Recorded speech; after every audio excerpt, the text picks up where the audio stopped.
자, 그 다음에 우리 두 번째로 반영론의 관점에서 작품을 한번 생각해 보겠습니다. 자, 반영론이라는 것은 지난 시간에 뭐라고 했죠? 그렇죠. 그 문학 작품이 쓰여진 당시의 시대적, 역사적, 사회적 상황을 통해서 작품을 해석하는 것을 의미한다고 했습니다. 자, 그러면 이 작품이 쓰여진 시기를 한번 볼게요. 자, 1934년이라고 되어 있습니다. 자, 여러분들 역사 시간에 공부했으면 자, 이 시기가 어느 시기인지 알겠죠? 그렇죠. 바로 일제강점기 시기였습니다. 자, 그 중에서도 우리 일제강점기를 10년대, 20년대, 30년대, 40년대로 구분하잖아요. 자, 그 중에서도 30년대를 특히 뭐라고 부르죠? 민족 말살기라고 부르고 있습니다.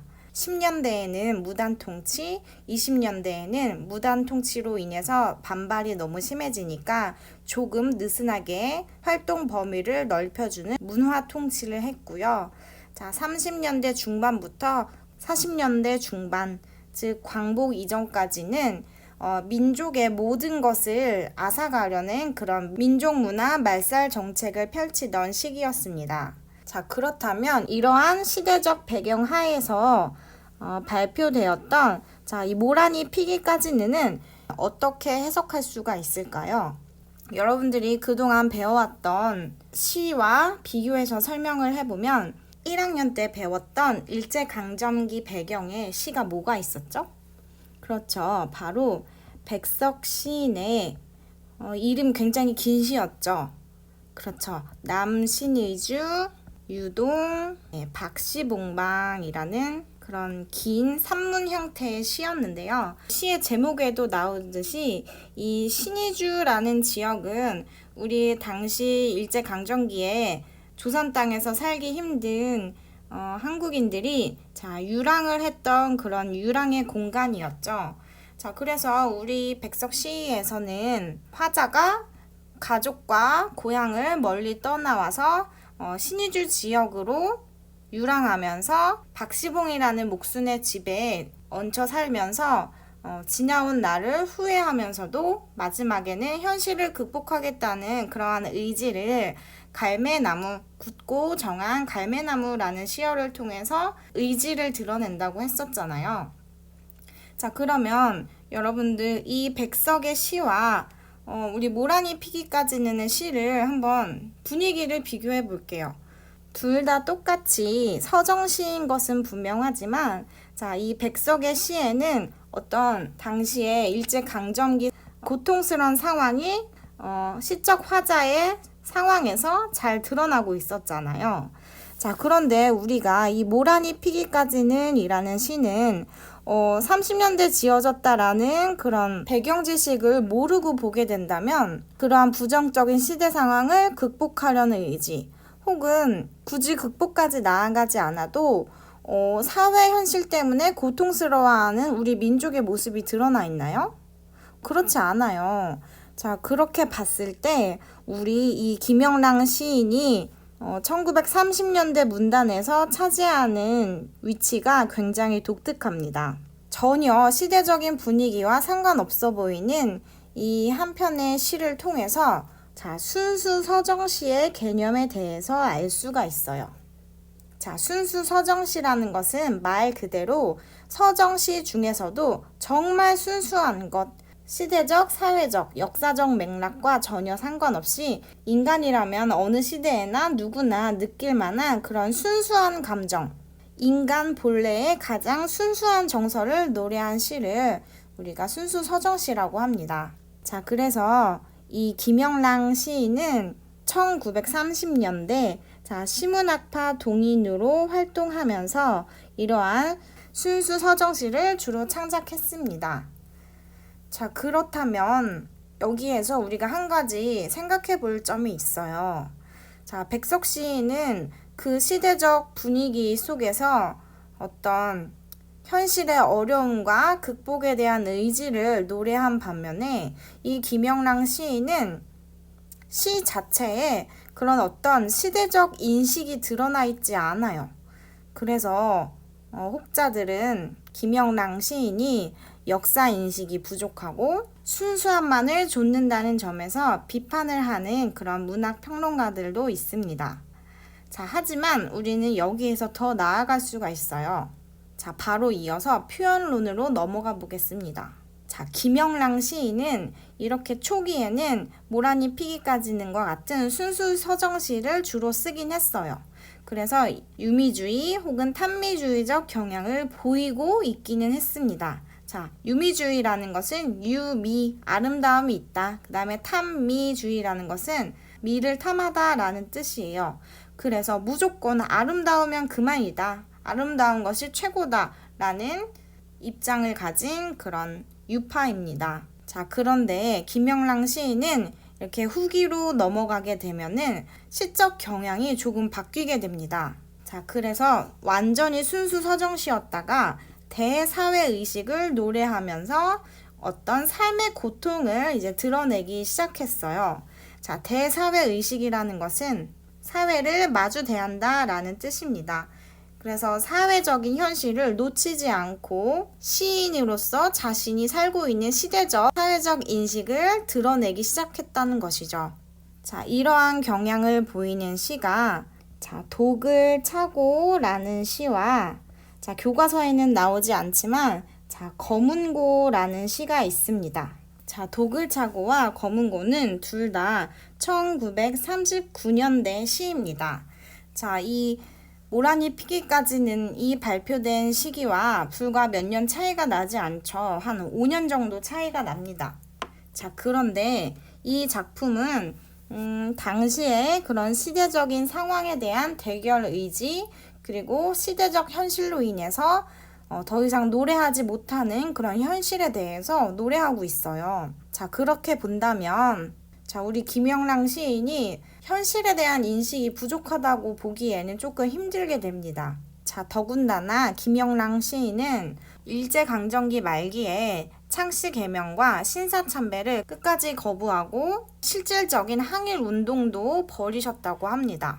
자, 여러분, 단순히 내가 일본식 이름으로 개명을 하지 않고 신사참배를 하지 않는 것이 뭐 그렇게 대단하냐라고 생각하는 학생들이 있을 수도 있지만, 자, 이 당시 문인들은 굉장히 많이 변절을 했어요. 그래서 단순히 이름만 일본식으로 고치고 하는 것이 아니라 조선의 학생들을 일제의 대동아 전쟁에 참여시키기 위해서 학도병으로 전쟁에 내모는 그런 연설을 하고 그런 시 작품을 써서 내는 사람도 있었어요. 더군다나 김영랑처럼 유명한 시인들은 요즘도 문화예술계에 블랙리스트가 있는 것처럼 일제에 의해서 더 탄압을 받았습니다. 그런 상황에서 창씨 개명을 하지 않는다는 것은 엄청나게 용기 있는 행동이었던 거죠.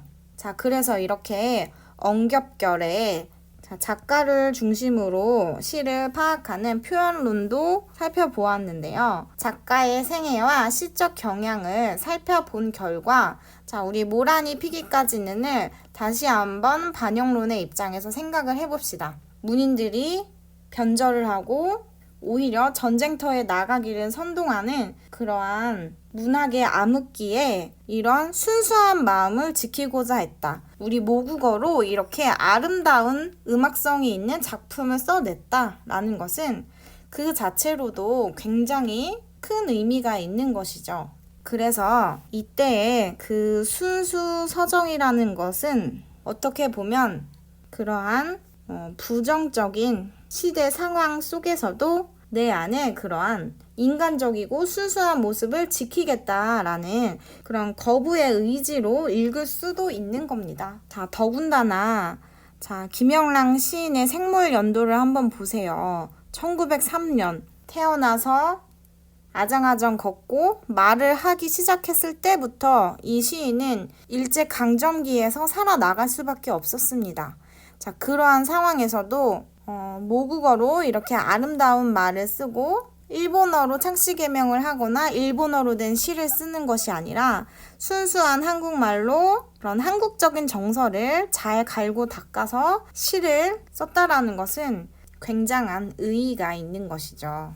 자, 그래서 선생님이 반영론과 표현론을 조금 왔다 갔다 하면서 설명하긴 했지만, 자, 마지막으로 한 번 더 정리를 해보자면, 이 김영랑 시인은 1930년대 정지용, 박용철과 더불어서 시문학파의 일원이었고, 이 시문학파들은 순수 서정을 주로 노래했던 그런 유파입니다. 자, 여기서 유파라는 것은 그런 부류, 그러한 분파라는 의미예요. 그래서 시문학파는 주로 순수 서정시를 창작해냈던 그런 부류의 시인들이었다라고 이해를 하면 되겠습니다.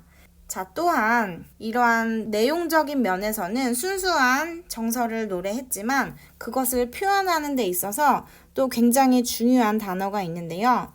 자, 바로 언어의 조탁이라는 부분입니다. 자, 여기서 이 조자는 다듬을 조자고 탁자는 쪼을 탁이에요. 그래서 언어를 갈고 닦아서 예쁘게 다듬어내는 것을 우리가 조탁이라고 합니다.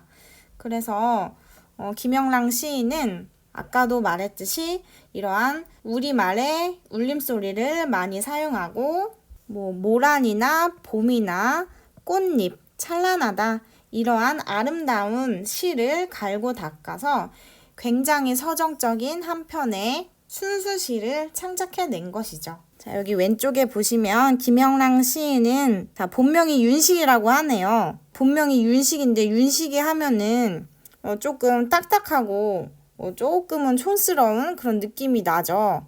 여러분 중에 윤식이라는 학생이 있을 수도 있지만 이 시인은 자기의 예명으로 영랑이라고 지었어요. 자, 영랑 자체만 봐도 이응이랑 리을이 반복이 되고 또 영랑이라고 하면 뭔가 영롱하다, 명랑하다 이런 어감이 떠오르잖아요. 그래서 이 시인은 본명을 통해서도 자신의 그런 언어를 통해서 아름답게 표현하려는 그러한 시적 경향을 이름을 통해서 보여주고 싶었던 것은 아닌가라고 생각해 볼 수 있을 것 같습니다. 자, 그래서 여러분들은 오늘 이 시간 강의를 통해서 김영랑 시인은 울림소리를 많이 사용했다. 그 다음에 1930년대 시문학파의 일원이었고 언어의 조탁에 굉장히 신경을 썼던 그런 작가이면서 1930년대 후기에는 그런 저항의 의지가 담긴 시도 창작해내었던 그런 지조 있는 시인이었다라고 생각해두면 좋을 것 같습니다. 자, 그럼 우리 다음 시간에는 이번 시간에 간단하게 언급만 하고 넘어갔던 김영랑 시인의 또 다른 작품인 도글차고와 검은고에 대해서 감상해보는 시간을 가지도록 하겠습니다. 자, 그럼 여러분 오늘도 매우 수고 많았고 건강한 모습으로 다음 시간에 만나요. 안녕.